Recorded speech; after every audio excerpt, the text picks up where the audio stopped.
Americans are entering a holiday season that begins with Thanksgiving.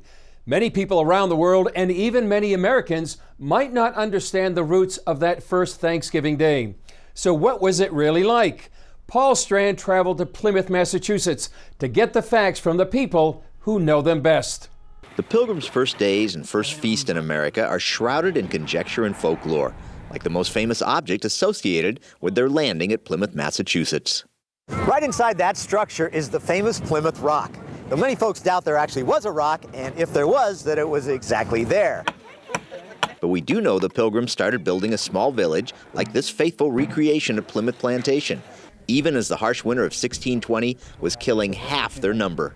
And only had 51 of 102 people left at the end of that season. Leo Martin and his wife Nancy not only run the faith-based Jenny Museum in Plymouth, but also serve as pilgrim role players. Martin says the survivors of that winter went on to plant crops that grew well enough they knew they wouldn't starve. So it was time for Thanksgiving. They developed enough food to make it through the next winter, and they thought that they ought to thank God for that. One of the only two pilgrims to write of that first Thanksgiving was Edward Winslow. His words about the preparations brought alive for CBN News by a Plymouth Plantation interpreter. The very first feast that we had in these parts, our governor sent 4 men on fowling, and in just some small hours, them 4 men were able to take enough wildfowl to feed our company for a week. In Plymouth's annual Thanksgiving parade, they envision the giant plump turkeys modern folks imagine the Pilgrims dined upon. I find that the turkeys here of New England, they are a bit different than those that lived on the dunghills back home in England, but they are a toothsome bird. Another sure fact, these grateful Englishmen didn't dine alone,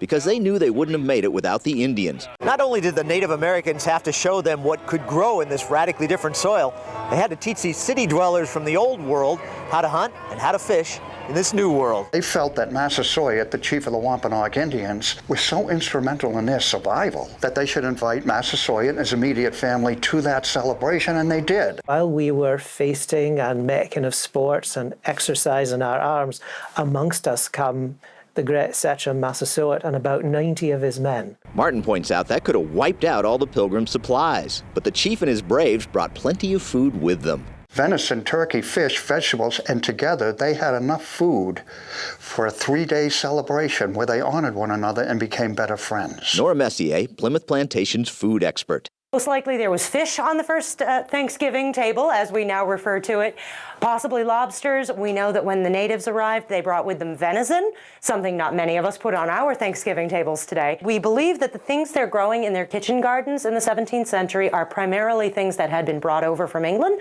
They're trying to bring home with them. They're trying to make New England feel like Old England.